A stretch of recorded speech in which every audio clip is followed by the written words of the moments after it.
नबी अकरम जब नमाज पढ़ते थे, सलाम फेरने के बाद आप अल्लाहु अकबर कहते थे, अस्तगफिरुल्लाह अस्तगफिरुल्लाह अस्तगफिरुल्लाह कहते थे। मुख्तलिफ आप दुआएं पढ़ते थे, अल्लाहुम्मा अंतस्सलामु व मिनकस्सलामु तबारक या ज़ल जलाली वल इकराम, रब्बी इन्नी अला ज़िक्रिका व शुक्रिका व हुस्नि इबादतिका। मुख्तलिफ आप दुआएं पढ़ा करते थे। उसके बाद अगर किसी की मर्जी है, कोई चाहता है वो हाथ उठा के दुआ करना चाहता है, अपने लिए अपने बाल बच्चों के लिए वो दुआ कर सकता है, कोई मनाही नहीं है। हमने क्या किया, हमने नमाज पढ़ते ही सलाम फेरते ही हमने हाथ उठा के दुआ करना शुरू किया। इमाम ने हाथ उठाए, मुक्तदियों ने इमाम उठाए, मुक्तदियों ने हाथ उठाए, लोगों ने दुआएं की और उसके बाद सब उठ करके चले गए, सुन्नतें पढ़ने लगे। और सलाम फेरने के बाद की जो दुआएं हैं वो कोई नहीं पढ़ रहा है। एक बिदात आती है, 10 सुन्नतों को लेके चली जाती है। मेरे मुहर्रम का महीना आया, 10 मुहर्रम की तारीख को अल्लाह के नबी के नवासे हजरत हुसैन की शहादत हुई। बड़े दर्दनाक तरीके से करबला में शहीद किया गया। उस शहादत को याद करने के लिए हजरत हुसैन के कब्र की एक शबी बनाई गई, जिसको ताजिया का नाम दिया गया। मुसलमान नौजवान ताजिए निकाल करके या हुसैन का नारा लगा रहा है। ओ मुसलमानों, तुम्हें हुसैन की शहादत का गम है। उसी मुहर्रम की 1 तारीख को हजरत उमर फारूक फजर की नमाज पढ़ा रहे हैं और अबू लूलू ने हमला करके उनको शहीद कर डाला। तुमने 1 मुहर्रम को हजरत उमर के नाम का तो कोई ताजिया नहीं निकाला। उसी मुहर्रम के पहले 17 जिलहिज्जा की तारीख को उस्मान गनी को उनके घर में बड़ी बेदर्दी से शहीद कर दिया गया। तुमने उस्मान गनी के नाम का तो कोई ताजिया नहीं निकाला, कोई अलम नहीं निकाला, कोई जुलूस नहीं निकाला। इस्लाम इन बिदात का नाम नहीं है मेरे भाई। अगर आप शहादतों का गम मनाएंगे तो साल की कोई तारीख ऐसी नहीं है जिस तारीख में किसी न किसी बड़ी शख्सियत की शहादत न हो। इस्लाम शहीदों के खून से इस्लाम की तारीख रंगीन है। अगर आप शहादतों का गम मनाएंगे और लोगों की पैदाइश की खुशी मनाएंगे तो साल की कोई तारीख बाकी नहीं बचेगी। इस्लाम बड़ा ही सिंपल दीन है मेरे भाई, इसको सिंपल ही रहने दो। इसमें बिदात मत निकालो, इसमें कोई नए नए काम मत निकालो। इंतकाल हो गया किसी इंसान का, तीसरे दिन आपने बिरयानी बनवा दी, आपने लंबा चौड़ा खाने का इंतजाम किया, पूरे खानदान के लोग आकर के दावत उड़ा रहे हैं। मेरे नाना का इंतकाल, मेरे नाना के घर में भी ये बिदात खुराफात अंजाम दी जाती है। मैं समझाता हूँ, नसीहत करता हूँ, लेकिन बहरहाल है, माहौल है। जब तक अल्लाह हिदायत न दे इंसान के बस की बात नहीं। नाना का इंतकाल हुआ, आज इंतकाल हुआ है, अगले दिन रात में बिरयानी बनाने की तैयारी चल रही है। मसाला पीसा जा रहा है, प्याज काटी जा रही है। मेरे मामू लोग बैठे थे, मैंने कहा कि आपको कुछ समझ में आ रहा है? कल आपके बाप का जनाजा निकला था और आज आप बैठ करके दावत का इंतजाम कर रहे हैं। तो मेरे मामू की आंखों से आंसू आ गए। कहा कि बात आपकी बिल्कुल सही है, हमें भी ये चीज़ गलत लग रही है, मगर हम नहीं करेंगे तो समाज को क्या मुंह दिखाएं। अगर हम नहीं करेंगे तो कल समाज ये कहेगा कि इनके बाप का इंतकाल हो गया, इन्होंने अपने बाप का तीजा नहीं किया, इन्होंने अपने बाप का 40वां नहीं किया, इन्होंने अपने बाप की बरसी नहीं की। इस गम ने हमको मारा कि लोग क्या कहेंगे। मेरे भाइयों, लोगों की परवाह मत करो। परवाह करना है तो अल्लाह और उसके रसूल की परवाह करो। हिसाब व किताब हमें अल्लाह की बारगाह में देना है। लोगों का क्या है, आप मरेंगे, लोग मिट्टी दे करके हाथ झाड़ के चले जाएंगे, लोग कब्र में आपके काम नहीं आएंगे, लोग आखिरत में आपके काम नहीं आएंगे। लोगों का क्या है मेरे भाई। इतना बड़ा जलजला आया तुर्की और सीरिया के अंदर, आराम से लोग होटलों में बैठ के खाना खा रहे हैं, बच्चों के साथ खेल रहे हैं। अचानक जलजला आता है, न बीवी को शौहर की फिक्र है, न बच्चों को बाप की फिक्र है, न बाप को बेटे की फिक्र है। सब भाग रहे हैं और अपनी जान बचाने के लिए सब बेताब पड़े हैं। एक छोटे मोटे जलजले में हमने क़यामत का नक्शा देखा है। सोचो मेरे प्यारे साथियों, जब क़यामत के दिन का जलजला आएगा तो क्या आलम। यौम यफ़िरुल मर्उ मिन अख़ीही व उम्मिही व अबीही व साहिबतिही व बनीही लिकुल्लि इम्रिइन मिनहुम यौमइज़िन शानुन युग़नी। क़यामत के दिन इंसान अपनी माँ को देख कर के भागेगा, अपने बाप को देख कर के भागेगा, अपनी बीवी को देख कर के भागेगा, अपने बच्चों को देख कर के भागेगा। वहाँ कोई किसी का पुरसाने हाल नहीं होगा। जब वहाँ कोई किसी के काम नहीं आएगा तो दुनिया में दूसरों की खुशी के लिए हम अल्लाह की शरीयत का खिलवाड़ न बनाए। मेरे प्यारे साथियों, बाप दादा ने क्या किया, समाज में क्या हो रहा है, माहौल में क्या चल रहा है, आप इसकी परवाह मत कीजिए, आप कुरान और हदीस पर अमल कीजिए। आज हमारे यहाँ की शादियों का हाल आप देख लीजिए। हमारे बहुत सारे नौजवान हर जलसे में तकरीर सुनने जा रहे हैं, अब्दुल गफ्फार साहब से बड़ी मोहब्बत करते हैं, हमारे साथ सेल्फी लेने के लिए तैयार हैं। लेकिन आपने कभी ये सोचा कि आप जब शादी करते हैं तो आपको बाकायदा सामान तिजारत बना करके आपका सौदा किया जाता है। गरीब लड़की के बाप से सौदा किया जाता है कि शादी के मौके पर आपको ये चीज़ें देनी पड़ेगी। अगर आपके दिल में जर्रा बराबर गैरत है मेरे नौजवानों, अगर इस जलसे में 500 नौजवान भी बैठे हैं, अगर 500 नौजवान ये दिल में इरादा कर लें कि हम अपनी शादी में जहेज नहीं लेंगे, हम अपनी होने वाले ससुर के ऊपर कोई बोझ नहीं डालेंगे, तो 500 फैमिलीज से आप इस बोझ को खत्म कर देंगे। मेरे 500 गरीब बेटियों के बाप सुकून की सांस लेंगे अगर सिर्फ 500 नौजवान इस जलसे में ये तय कर ले कि हम जहेज नहीं लेंगे। हमारे यहाँ बिरादरी चलती है, कोई शेख है, कोई अंसारी है, कोई शेरशाबादी है, कोई कुछ है, कोई कुछ है, मगर इन खुराफात की कोई बिरादरी नहीं। शेख भी जहेज ले रहा है, अंसारी भी ले रहा है, शेरशाबादी भी ले रहा है, अहले हदीस भी ले रहा है, देवबंदी मसलक का भी ले रहा है। जहेज की और इन रस्मों की कोई बिरादरी नहीं है मेरे भाई। अल्लाह के वास्ते आप इस बुराई को ख़त्म करो मेरे भाई। आज हालात ये हो गए, पहले महीने में एक खबर आती थी कि कोई मुसलमान लड़की गैर मुस्लिम के साथ फरार हो गई, मुर्तद हो गई। पहले महीने में, साल में एक खबर आती थी। अब रोज़ाना व्हाट्सएप पर खबरें आती हैं, नेहा अंसारी ने शादी कर ली रोहित के साथ, शबाना शेख ने शादी कर ली संजय के साथ, लड़की मुसलमान है, फेसबुक पर गैर मुस्लिम लड़के से दोस्ती कर रही है, उसको आई लव यू बोल रही है, उससे मोहब्बत का इजहार कर रही है, उसके साथ फोटो खींच करके उसके साथ अपने इश्क और मोहब्बत का चर्चा कर रही है, और फिर एक दिन उसके साथ भाग जाती है और उसके मजहब में दाखिल हो जाती है। यानी इसका मतलब यह हुआ कि हम अपनी बेटियों को इस काबिल भी नहीं बना सके कि उन्हें रब की तौहीद की अहमियत समझा पाते, उन्हें इस्लाम की अहमियत समझा पाते, उन्हें ईमान की कदर व कीमत समझा पाते। ये ईमान दुनिया की सबसे कीमती चीज़ है मेरे भाई। ये ईमान वो चीज़ है जिसकी हिफाजत करने के लिए अगर जान देनी पड़े तो जान दे दी जाए, अगर माल कुर्बान करना पड़े माल कुर्बान कर दिया जाए, अगर बाल बच्चों को कुर्बान करना पड़े बाल बच्चों को कुर्बान कर दिया जाए। ये ईमान तो वो दौलत है, जब सुमैया रजी अल्लाह ताला अन्हा को जालिम अबू जहल ने जब उनके हाथ पैर को बांध दिया और जवान बेटे को उनके सामने बांध दिया, उनके शौहर यासिर को उनके सामने बांध दिया और सुमैया को ऑफर किया, ऐ सुमैया अगर तू इस्लाम को छोड़ दे, तू ला इलाहा इल्लल्लाह को छोड़ दे, ऐ सुमैया हम तुझे टॉर्चर करना, तुझे तकलीफ देना छोड़ देंगे। मगर सुमैया को इस दौलत की कीमत पता थी, सुमैया को ईमान की अहमियत पता थी। सुमैया के चेहरे पर मुस्कुराहट आती, अबू जहल इस दिल में ईमान दाखिल हो चुका है, अब ईमान निकलने वाला नहीं। अबू जहल ने सुमैया रजी अल्लाह ताला अन्हा के कपड़े उतार दिए, मादरजात बरहना कर दिया, सर से पैर तक नंगा कर दिया, जवान बेटे के सामने माँ को नंगा कर दिया। सोचो मेरे भाइयों, एक माँ के लिए कितनी बड़ी अजियत की बात है। ऐ सुमैया मैं तेरी अजमत पर कुर्बान जाऊं, तेरे ईमान पर कुर्बान जाऊं, तेरी इस्तिकामत पर कुर्बान जाऊं। सुमैया ने इस अजियत को बर्दाश्त कर लिया, मगर ईमान से कॉम्प्रोमाइज नहीं किया, तौहीद से समझौता नहीं किया। फिर जालिम अबू जहल ने बड़ी बेदर्दी के साथ उनकी शर्मगाह पर हमला करके उनको बड़ी बेदर्दी से शहीद कर दिया। सुमैया ने शहादत दे दी, अपनी जान दे दी, मगर अपनी तौहीद से समझौता नहीं किया।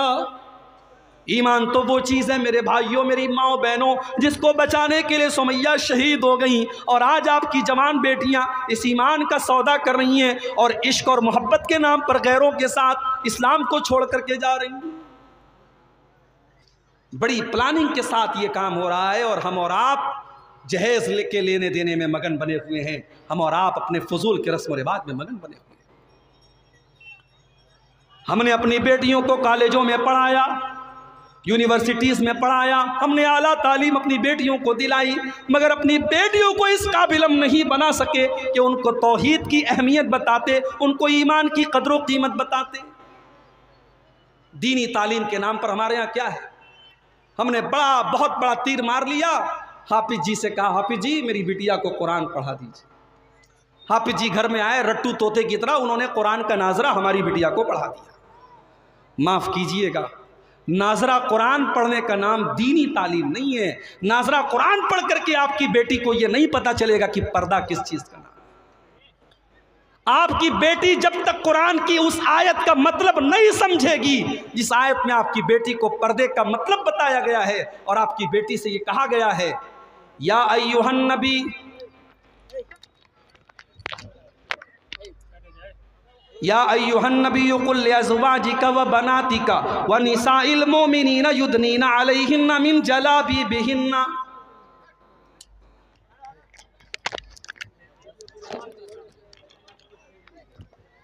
ऐ नबी अपनी बेटियों से कह दीजिए, अपनी बीवियों से कह दीजिए और तमाम मुसलमान औरतों से कह दीजिए, जब वो अपने घर से निकला करें तो अपने ऊपर चादर डाल लें, अपने ऊपर नकाब डाल लें, अपने ऊपर बुर्का डाल लें। ज़ालिका अदना अन युरफ़ना फला युज़ैन, ये पर्दा उनकी पहचान बन जाएगा। हमारे यहाँ तो पर्दा करने वालियाँ भी कोरोना के बाद मास्क लगाने लगी। अब नकाब नहीं चलता, अब मास्क चलता है। हरे कलर का फ्रॉक है तो हरे कलर का मास्क लग गया, गुलाबी कलर का कपड़ा है तो गुलाबी कलर का मास्क लग गया। माफ़ कीजिए, मास्क नकाब की जगह नहीं ले सकता है। नकाब को भी हमने डिज़ाइनदार बना दिया। अब माशाअल्लाह नकाब इतना खूबसूरत हो गया कि शायद बगैर नकाब पर उतनी तवज्जो और नज़र न जाए जितनी नकाब के ऊपर जा रही है। मेरे भाइयों, हमने अपनी बेटियों को जब कुरान का मतलब ही नहीं पढ़ाया और उनको दीनी तालीम ही नहीं दी, तो हमारी बेटियां अगर आज गैरों के साथ फरार हो रही हैं तो हमें बहुत हैरत नहीं करनी चाहिए। हमने अपनी लड़कियों को इजाज़त दी वो बाज़ार जाएं, हमने बाज़ार के रास्ते उनके लिए खोल दिए, हमने कॉलेजों के रास्ते उनके लिए खोल दिए, हमने यूनिवर्सिटीज़ के रास्ते उनके लिए खोल दिए, और हमने मस्जिदों के रास्ते उनके लिए बंद कर दिए। दुनिया की हर जगह औरत जा सकती है, मस्जिद में नहीं जा सकती। फतवा लग गया साहब, मस्जिद में जाने से फितना पैदा होगा। मेरे भाइयों, आज आप गौर करें कि आज मुस्लिम पर्सनल लॉ बोर्ड भी ये कह रहा है कि नहीं, अगर पर्दे का इंतज़ाम हो तो औरतों को मस्जिद में इंतज़ाम उनका होना चाहिए। बड़ी देर में बात आई है, मगर देर आए दुरुस्त आए। जब बीमार इंसान होता है ना, मेरे साथ एक्सीडेंट हुआ, ऐसे बजाई मुझे कोई चोट नहीं आई, मगर 2 दिन के बाद अब मेरे सीने में दर्द हो रहा है, पीठ में दर्द हो रहा। अब मैं डॉक्टर के यहाँ जाऊंगा, डॉक्टर मुझे पेन किलर देगा, अगर अंदरूनी कोई चोट नहीं है तो पेन किलर देगा और साथ में एंटीबायोटिक देगा। उसूल यही है, बीमारी जितनी तगड़ी हो एंटीबायोटिक उतना तगड़ा दिया जाता है। आज एक तरफ बेपर्दगी की बीमारी है, एक तरफ बेहयाई की बीमारी है, एक तरफ फेसबुक की बीमारी है, एक तरफ इंस्टाग्राम की बीमारी है, एक तरफ व्हाट्सएप की बीमारी है।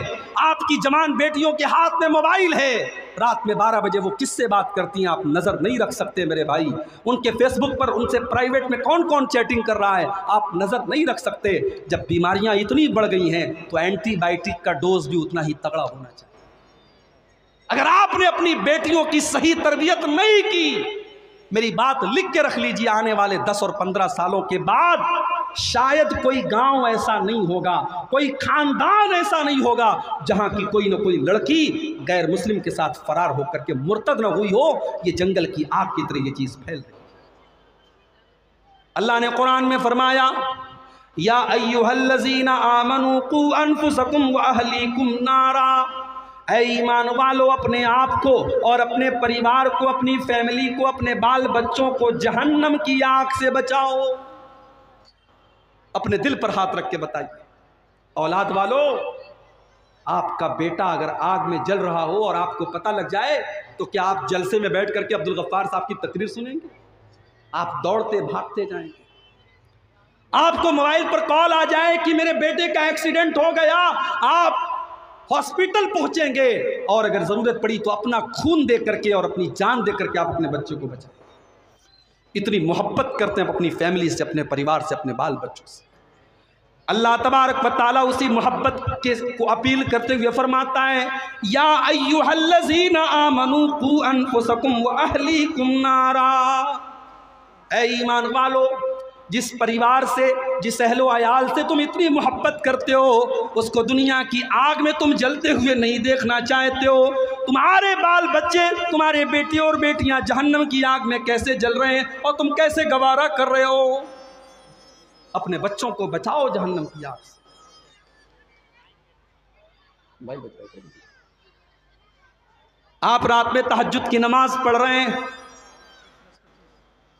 आप रात में तहज्जुद की नमाज पढ़ रहे हैं, कौन है भाई?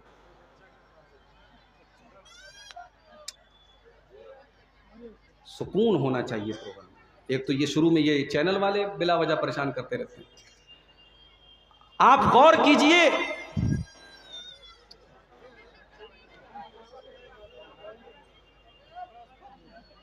अल्लाह रहम फरमाए। बच्चों की मोहब्बत हमारे और आपके दिल में होती है, लेकिन अगर आप तहज्जुद की नमाज पढ़ रहे हैं और आपका बेटा गलत रास्ते पर जा रहा है और आपकी बेटी गलत रास्ते पर जा रही है मेरे भाइयों, तो अल्लाह के यहाँ हमारी और आपकी गर्दन बच नहीं सकती। अल्लाह के नबी फरमाते हैं, कुल्लुकुम राइउन व कुल्लुकुम मसऊलुन अन रइयतिही। तुम में से हर इंसान जिम्मेदार है और उसकी जिम्मेदारी के बारे में कल क़यामत के दिन सवाल किया जाएगा। आपको अपने बच्चों की बहुत फिक्र है, आपने बच्चों के लिए प्रॉपर्टी बनाई, आपने घर मकान बनाया, आपने सोने चांदी के जेवरात बनाए, मगर अपने दिल पर हाथ रख के बताओ, आपने अपने बच्चों की आखिरत के लिए क्या किया? आखिरत के लिए आपने क्या किया? दुनिया में तो चलो आपने अपने बच्चों का इंतजाम कर दिया, मगर आपको अपने बच्चों की आखिरत की कितनी फिक्र है? कभी आपने इस पर गौर किया? आज कितने मुसलमान हैं, बच्चा बीमार हो गया, माँ उसकी मालिश कर रही है, मालिश करने के बाद काजल का टीका लगा रही है। आप क्या लगाते? नहीं लगाते? काजल का टीका लगाती हैं पेशानी के ऊपर। औरतों से पूछो क्यों लगाती हो, कहती है नजर नहीं लगती। किसने बताया भाई आपको? कुरान में लिखा है, नबी ने फरमाया, सहाबा ने किया? नहीं, टोटका है हिंदुस्तान के माहौल में राइज हो गया, बच्चे को नजर का टीका लगाया जा रहा। घर में नजर न लगे, गैर मुस्लिमों के यहाँ नींबू और मिर्चे लटकाए जाते हैं, मुसलमानों के घरों में भी मिर्ची और नींबू लटकाए जाने लगे। बच्चा बीमार हुआ, आपने उसके पेट में तावीज़ बांध दिया, उसके गले में तावीज़ बांध दिया। मेरे भाइयों, क्या आपने नबी की वो हदीस नहीं सुनी, मन अल्लक़ तमीमतन फ़क़द अशरक, जिसने तावीज़ लटकाया उसने शिर्क किया। अल्लाह के प्यारे नबी अपने नवासे हसन और हुसैन को पढ़ करके दम करते हैं, ओईज़ुकुमा बिकलिमातिल्लाहि ताम्मा मिन कुल्लि शैतानिन व हाम्मा व मिन कुल्लि ऐनिन लाम्मा। आपने दुआ याद नहीं की, आपको दुआ पढ़ना नहीं आता, तो आपने शॉर्टकट तलाश किया, आपने मौलवी साहब से कहा तावीज़ बना के दे दीजिए, मौलवी साहब ने तावीज़ बना के भी दे दिया। मेरे भाइयों, इन बिदात और खुराफात से अपनी फैमिली को बचाओ, शिर्क से बचाओ अपने बच्चों को। हज़रत याकूब अलैहिस्सलाम को देखो, उनके 12 बच्चे हैं। याकूब अलैहिस्सलाम का इंतकाल होने वाला है आखिरी टाइम में। 12 बच्चे उनके बिस्तर को लपेटे, बिस्तर को घेरे हुए हैं। हज़रत याकूब अलैहिस्सलाम अपने बच्चों से कहते हैं, अम कुंतुम शुहदा इज़ हज़र याकूब अल मौत इज़ क़ाल लिबनीहि मा ताबुदून मिन बादी।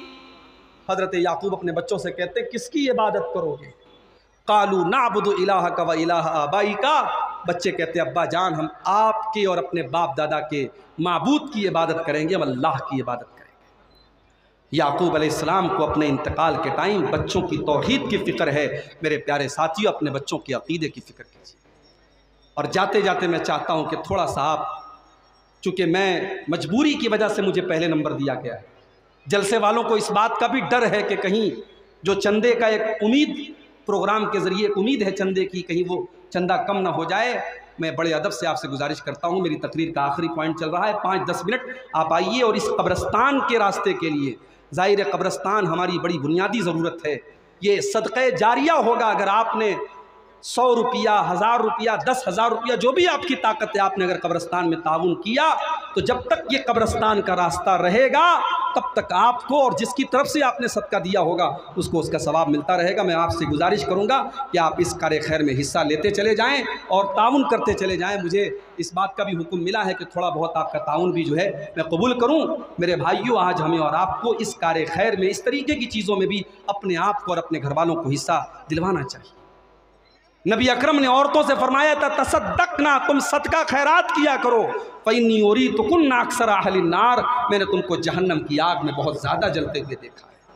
मैं अपनी माँ बहनों से गुजारिश करूँगा कि आप बढ़ चढ़ करके इस कार्य खैर में हिस्सा लें, अपने जेवरात उतार करके आप दें। नबी के दौर में हमने सहाबा की, सहाबियात के वाक़यात हमने हदीस की किताबों में पढ़े हैं कि अल्लाह के नबी ने चंदे की अपील की, औरतों ने अपनी कान की बालियां, अपने गले के हार उतार करके दे दिए। आज वो मिसाल आज इस सरजमीन चिलमारी पर भी आपको कायम करना है, चिलमारा पर भी कायम करना है। आपको इस कब्रिस्तान के लिए आपको सदका जारिया के तौर पर अपना जो ताउन है, जो दान है, वो आपको देना है।